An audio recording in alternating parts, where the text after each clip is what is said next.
back, Joe. Dude, we have not hung out for like a month. Yeah, it's been a while, like on the podcast or in real life, like in real IRL, man. We haven't really hung out much lately. Okay, so You've been gone. Can you just admit it? Did you miss me a little bit? No, man, I'm Italian. I don't cop to nothing, man. I don't cop to nothing, and I don't run from nothing but the police. But maybe. I think you missed me. You're getting a maybe. You're getting a maybe. I think you missed me. You think so? I think this place needs a little Jason energy in it, and I'm back, and I'm focused, and I'm excited.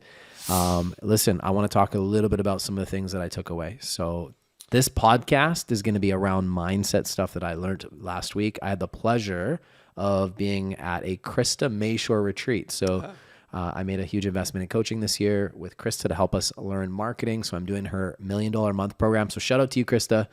She is a really good person. I've got to know her. She's done very, very well for herself. She's very well connected. And thank you for inviting me to your event last week. I got a lot out of it. I got to meet a really cool gentleman, one of the best speakers that I've heard, and I'm surprised this guy's not on a stage with thousands of people yet. He will be, yes. 100%. Yet is the word. Cortland Warren, shout out to you. Shout out to you, Cortland Warren.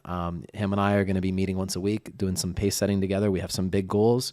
And wow, what an incredible speaker. I have 12 pages of notes that I took from this seminar that I was at last week, and I'm just like blown away with some of the stuff. So I'm going to share some of it with you guys. I'm going to ask some questions, and let's have a little dialogue and go back and forth. You cool with that? Cool with that. By the way, I was in an earthquake while I was there last week too. Day one, I'm sitting there, and then all of a sudden, like somebody's like, "I think there's an earthquake," and I'm like, "Holy!" The ground is like shaking and swaying, and the chandeliers are rocking, and we're in the middle. Cortland's in the middle of talking and doing his thing. So that was unnerving. I think it was a 5.7 earthquake. So did you stop, drop, and roll, or just run? No, nobody stopped, dropped, and rolled. We've all been trained for these things, and none of us did that. And I was like, it was a little bit unnerving. Well, it's funny. Like some people live on the edge, but we live on like the freaking San Andreas, man. So it's like a whole nother. We're used to them. We get them a couple times, usually a couple times a year. We get like small ones, but I've been in 3 earthquakes that I've felt in my life. 1 was here in Nanaimo where we live, and 2 were in California. Oh, really? So there you go. So I don't know. Every time I'm in California, it seems like the ground rumbles. Well, so I don't know if that's. I don't know. I probably did gain a little bit of weight in this last little month, but I don't think that's why. All right, here we go. First food for thought for you. Right, okay, I want you to think about this one.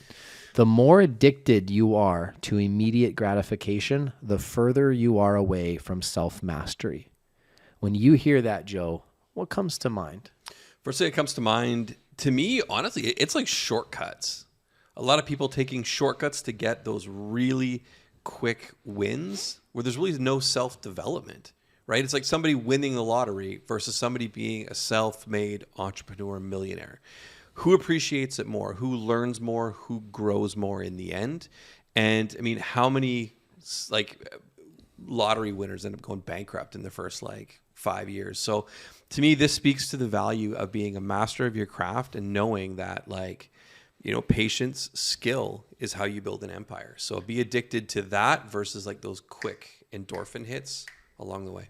Here's the truth. The people that have built wealth and kept it are the ones that built it slow and steady over time, right? Mm-hmm. They didn't get instant gratification. If you know a 22-year-old crypto millionaire who made it all by just getting lucky in crypto, and then the crypto market crashed and then they lost it all, if they didn't actually have any real life skills, they're broke and they're struggling, right? So the reality of it is anything that's worth having generally does take time, and it's not going to be instant. I don't know how many times, Joe, we've had people that we've worked with and they give up way too soon, right? They don't even give themselves a fair shake. And part of that is their programming and their thoughts, right? Your thoughts become your reality. And I'm going to give you guys an example of what I mean by that. If you believe that there's a ghost in your house, when you're sleeping at night and you hear a noise in the hallway, you're going to be convinced that it's a ghost. And you're going to tell people that convinced. But if you're like, there is no ghost in my house, and you have that in your mind, and you hear something in the hallway, you're going to think it's the wind, right? And you're going to be convinced that it's the wind. No matter what you put in your mind, you believe. And that's the crazy thing about being a human is we forget that sometimes we program the wrong thoughts in our brain, and then what we keep doing is proving to ourselves over and over that thought is real. And it's true because that's what our brains are designed to do. It has no idea what's right and what's wrong. Well, it's almost like a self-fulfilling prophecy, right? As soon as you start telling yourself one set narrative, that's now the path that you follow. Right. Oh, we're wrecking up the place. Yeah, we're wrecking up the place. You live up to the identity that you have for yourself, right? And what happens is people hold on to that identity and they will literally defend it with other people. But you can change that identity in an instant by making a decision. Be like, I'm going to now identify as this person. For example, when I started in real estate, Joe, in my first year, I acted, I behaved, I spoke like, I manifested that I was a top agent. Truth is, in my first year, I'm not a top agent, right? It took some time for me to develop that, but I acted, behaved like I was. If you want to become a self-made millionaire, you need to think and act like a self-made millionaire. You need to change your standards to look like you actually are doing it, right? If you're somebody that's maybe not where you want to be physically, you need to think like somebody who's in good shape and start doing the actions of somebody who's in good shape. Does that make sense? Makes sense. It starts with a belief. The coolest thing that I thought of the other day and I got brought to my attention was, as an entrepreneur, you have to believe in something, right? So like if you're building a company, you have to envision that company before it even exists. And then you have to believe that it's possible. Number one, you have to see it before it exists. And then you have to go and put the actions forward to make it happen. And this is why there's a small percentage of people that are actually entrepreneurs and creators, because you have to be able to see it. Most people are of the mindset, oh, I'll believe it when I see it. You ever heard people say that? Oh, for sure. And you ever notice that they're never people that are thriving? Skeptics. They're skeptics. Yeah. Oh, I'll see it when I believe it, right? Because in their mind, they're always proving themselves right? By having that skeptical mind, they're always right. Oh, that didn't work out. See, that person failed. See, what they fail to realize is failure comes with success. The two go hand in hand. It's impossible to have success without failures along the way, but you don't actually fail. These are lessons. These are setbacks that just are things you learn from and move you forwards towards that goal. So for those people like, oh, see, Joe tried to build a company and then failed. See, building companies doesn't work. Well, I mean, no. If you look at any great success story, they've had failures along the way and then they've had successes in the end, right? If you can stay on that goal long enough, you will get successes. It's just the laws of the universe. So I thought that was interesting. I'm going to read another one to you. Yeah, hit me. And I want to hear your thoughts on this one, actually. And this is one I haven't read to you yet. Uh-oh. Yeah.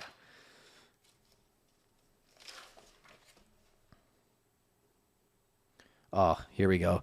Every day you don't take action towards something, it reinforces your self-belief. Oh, I like that. I like that, right? A lot of people sit there and they think about massive action. They think about what they're going to do. They think about where they're going to go, and they get nowhere and wonder why they've got these self-limiting beliefs. Well, I can't do it. It's the goal's too far away. But day by day, they have done absolutely 100% of nothing to advance themselves forward towards the goal. Right. See, here's the thing. Humans don't do anything without a benefit. And there's a benefit to not taking action towards your dreams and your goals. You never fail. You never fail. Yeah. What are some of the other benefits that you get? Let's just say that you were okay with the old Joe that you were. Let's just say that you were Joe that was like not physically where you wanted to be. You weren't in the shape that you wanted to be that you are now. Like right now, you're in really good shape. But let's say you were there and you weren't that person. You were that person again. What were the benefits of you staying in that comfortable place? Oh, man. There's so many. There was comfort. Yeah. There was nobody expecting anything from me. Right. There was complacency. Right. There was life in neutral. Right. And I didn't have to do anything. Like, Did people have lower standards for you too? Oh, for sure. Right? They didn't expect you to be able to be a big athlete or do anything big, they right? expected this was a dude that could take down a bucket of chicken. Like that was, and honestly, man, that expectation was hard to live up to. Yeah. It was, but I could dismantle. Did chicken. you find other people that could like be like, hey, Joe, that's okay. Like I accept you. We're good. Like let's. I never really put it out there, so I can't say I had that, but I had nobody, I guess, on the other side pushing me. Right. Nobody ever allowed me to be complacent, but nobody pushed me that was like, you know what, man, like you could do better. Right. You could do better than this. So the benefit to you is those things. What was the consequence? Consequences. of being there and staying there? Oh, that's a good point. Like shitty sleeps. Like again, like it's not sleeping well, lack of energy partway through the day, lack of just like motivation, lack of self-discipline, lack of structure, lack of process. And in turn, that bled over into a lot of my business relationships as well, right? Like, like Jamie Wicks, same thing. Ryan Zinger, same thing.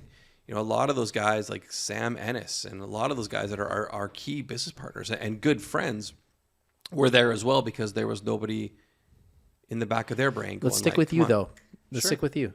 So what were you giving up by not showing up for yourself and exercising and eating better and doing the things that you've been doing now for almost a year? Yeah, it'll be a year, November, December. And great transformation. You not only that, you've inspired other people, but by you staying where you used to be, and you lived there for a long time, right? Most of your adulthood, you stayed there, chunk of it. Right? And listen, I did the same thing, right? So I can't. But let's talk about you.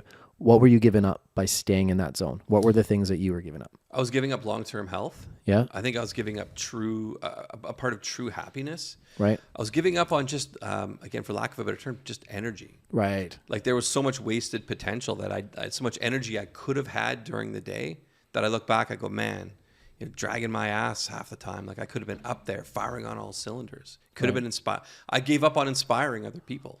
And see the other the benefits that you've seen. So let's talk about like what was the price that you had to pay to make the transformation? So let's start with that. What was the price that you've paid now to make this transformation? Price I paid was a lot of it was like just discipline. Okay. Like I had to really get tight with like disciplining myself. That was a huge price to pay because I always let that part slide. Right. So discipline was a big piece. Also, again, like there's an element of relationships, like a part of who I am, it changed. Right. So I sacrificed a piece of myself, which is, again, it sounds so weird, but I sacrificed like that lazy piece, that piece that just was like, you know what, I'm good enough. So that piece had to die. So I did sacrifice part of the fabric of who I was and what my personality was. Well, what were some of the pains that you had to go through along the way? Oh, pains I had to go through. Oh, fucking waking up early, just getting into a rhythm. And then just being so disappointed in myself if I ever fell out of that rhythm. Right. And I will say, I never allowed myself to fall out of the rhythm unless it was injury. So now let's look at what have been the benefits that you've felt in your life from you taking that action and getting up in the morning and doing the discipline work. It's funny. So the benefit that I have gotten the most, the biggest benefit that I've received is the power of just knowing that I can change something if I build a plan around it. That was the biggest benefit, knowing that I can make a difference. Right. Even with something that's had, shitty habits for like 20 years, 15 years of shit habits. I know that if I feel enough pain, I'm a big enough person that I can sit down and I can make that course correction. That was the biggest benefit, was learning something about myself. What are some of the other benefits? You and your son. Talk about some of the benefits you've had with your son. I could have killed that kid today. I could have just destroyed him. So some of the benefits, I get to work out and I get to hang out and spend an uninterrupted hour with some of my closest friends. Yeah. 4 to 5 days a week. Right. Gives us something else to talk to. Right. To talk about. Another benefit is my son and I now go like 2 to 3 days a week. So Jackson gets up, he's in the kitchen. We always say 5:45, J train rolls out. So he's up there. Sometimes I'm dragging his ass, but he's out there, and him and I go have a couple laughs and just mess around in the gym together in the mornings, right? I still have my routine. He just sort of follows me around, and it's been amazing. So, how's your self-esteem? Self-esteem. How's it improved your self-esteem? Yeah, it definitely has improved. I've always had fairly decent self-esteem. Like I've always had that. Like again, I'm an only child in a very ethnic Italian family, firstborn son type thing. So I've always had like people telling me like, yeah, man, like you got this. You're fucking amazing. You're Moretti. You got a vowel into your last name. So for me, I've always had decent self-esteem, but it did push it further because now I can kind of look at myself and be like, yeah, you did that. You did that. And can I ask you, like, is there ever a time when you show up for yourself that you feel bad about it? No, it's funny. Like now I used to have to make I'd have to rationalize with myself, be like, okay, like you got to get your ass to the gym today. Like you got to go today. Now it's funny. I have to try to rationalize with myself to not go. Like I almost have to come up with a reason. Like, okay, Joe, you just did like 2 to 3 days in a row. Like you're in your mid 40s, man. Like you need to have that rest day and then like go back at it. But I'm like, no, I'm just going to go. I'm going to go. I have to talk myself out of going. Whereas before I had to talk myself into going. Right. Now this has become a standard for you. It has become an absolute standard. But for a long time, this was like a very difficult thing for you to do. 15 years. But since Jackson was born, since the kids came along. For people listening right now, one of the things that Joe did, and you didn't realize you were doing this, but this is what you did, this is what I did, is no matter where you've been or what you've been through, what comes next is up to you. So once you made the decision that you no longer were going to have that standard, which was really not showing up for yourself, that was a consistent standard. You showed up for everybody else but you. Once you decided that my new standard is I'm showing up for myself, you started acting like somebody who's physically fit and in good shape by showing up. You started doing the activities and the behaviors of that person. What happened is you became that person. And now you're that person that's inspiring other people, not through your words, but through your actions. And it's amazing once you start showing up for yourself and the standards that you put into play, how much better your life gets. You feel happier, you feel more fulfilled, you can deepen relationships with people. You're actually adding years in your later life, right? Better quality years potentially by doing these things. So like this is the right thing to show up for, but it starts by making a decision. Like you can change right now. You can decide that I'm no longer going to live up to this idea that I have of myself, and I'm going to make a decision starting today. This is my new standard, and you start behaving like the person you want to be. Yeah, you identify as such. You act as such, which I think is a huge, huge piece, right? And I think sometimes like people get bogged down by what happened in the past. Right. Like I got stuck in, well, you know, I haven't really spent much time in the gym. What if I don't know what to do? What if I go there and nobody shows up? What if I hurt myself because maybe it's happened in the past, right? What happened in the past, you leave it in the past. It's almost like taking the garbage out. You know, take the garbage out and bring the fucking garbage back in. You take it out, it gets dealt with, and then you wheel the can back in and you fill it back up again, right? So again, I took my garbage out in the beginning and then I brought the empty can back in because there's no way I was letting what happened yesterday, the day before, and the day before that impact me going forward. But some people get so dwarfed by past events that they are unable to rise to an occasion. Right. And that holds people back, right? It's like that, we talked about like that self-fulfilling prophecy. If I keep saying I'm not going to go, if I sat here and said to you, I probably won't make it to the gym tomorrow. Now, I say that to Ryan Zinger all the time. I go, I'm probably not going to go to the gym tomorrow. I say it because maybe he won't show up and then I can break his balls. But we always go together. Right. But it's that self-fulfilling prophecy. Like I will. Not I should, not I can. I will. Right. Create the standards. Change the environment. Man. So this means sometimes being around people that encourage you on your goals. So the price that you're going to pay in some cases is you may have to question some of the relationships that you have, and you may need to alter those, right? You may need to set some boundaries. You may need to look to add some new relationships in your life of people that will join you on your mission for what you're trying to do. And sometimes that's tough because some of the people that you may spend less time with or cut out could be close family members, friends. Right. I've talked about this at great length before, but there's a high level of success when people go to rehab because the environment that they're in is conducive.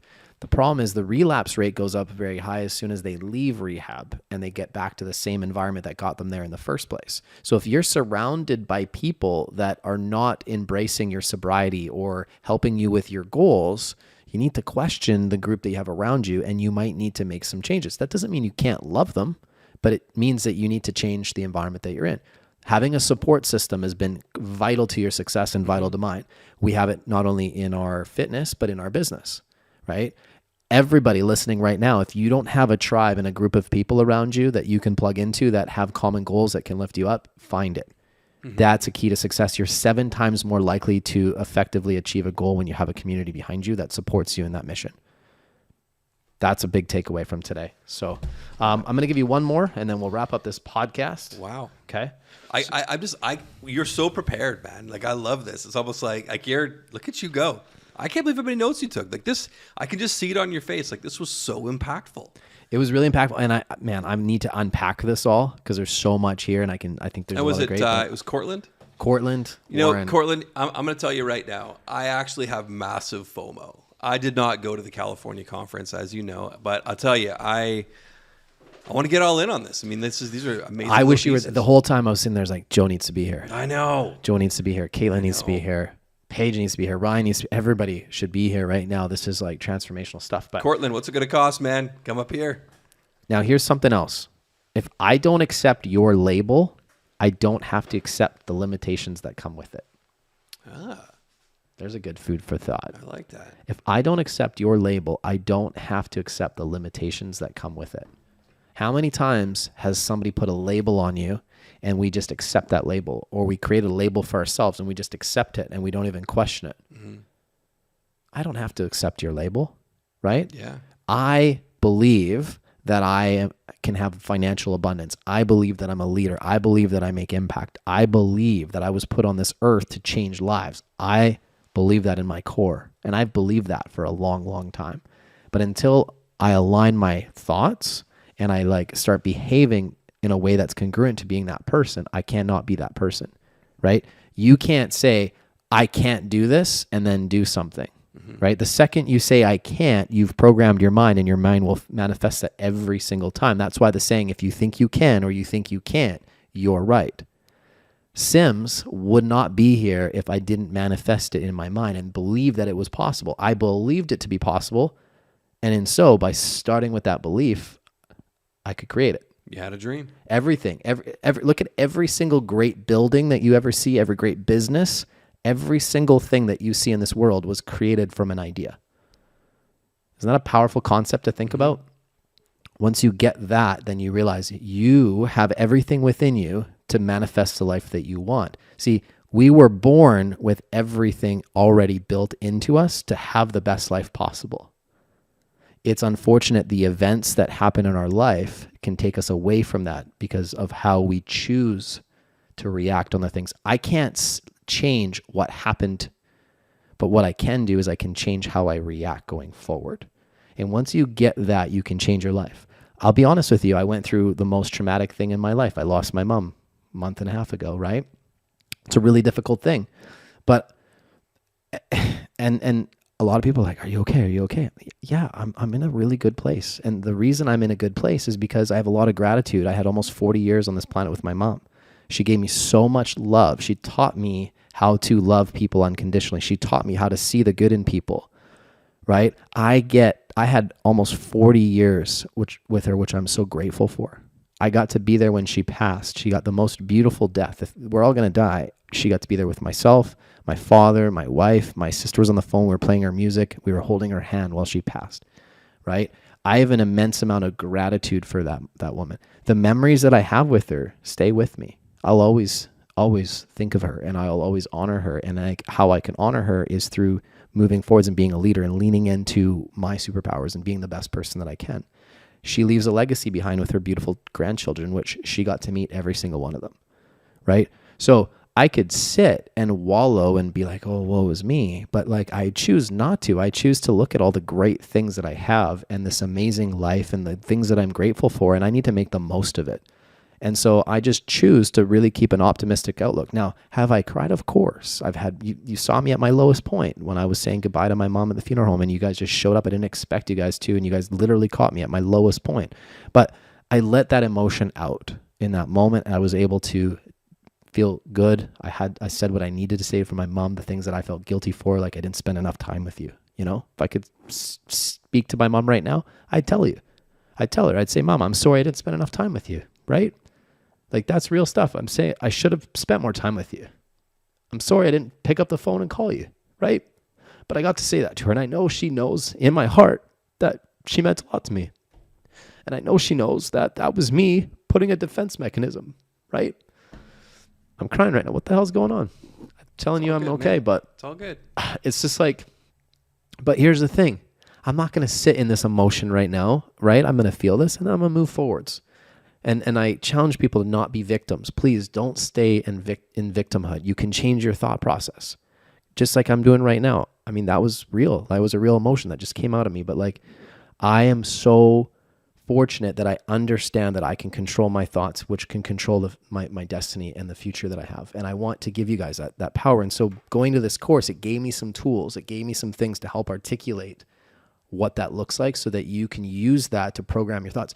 You don't have to be the person that you are. If you don't want to be that person, you can choose to rechange your programming. It doesn't matter what's happened to you because you can choose to have a different outcome. And I'm going to add one piece to that. Choose your support system that help push you towards that outcome. Choose that support system that will be there and push you forward when you're in those like dark times. When you're in that time and you're pouring it out, choose the support system that, hey man, throws their arm around you, that shows up unexpectedly, that holds you accountable, pushes you forward, is there for the good times and the bad times. Believe in yourself, and everybody else, they'll believe in you too. Yeah. So anyways, guys, subscribe to our podcast if you haven't already. Thank you to the people that listen. Yeah, I didn't know where this was going to go today, but that was interesting. That was really good. I appreciate you. I just appreciate you guys listening. But please change your thoughts. Your thoughts control your future, and you can make a decision right now. Right now. You don't have to live how you've lived. You can change it. And I would love to see more people lean into their potential because, man, imagine the world we could live in if we really all leaned into who we were really meant to be. That's just such an exciting place. You know, I choose to see that we have an incredible planet. There's a lot of really good people that mean well. I think there's some evil forces that are working their way in our world. But if we can all just like have a little bit more time to reflect on who we really could be and put ourselves in the right rooms with the right people that genuinely care about you and want to lift you up, it's amazing what kind of success you can have financially, spiritually, and just in your relationships. So have an amazing day, everybody.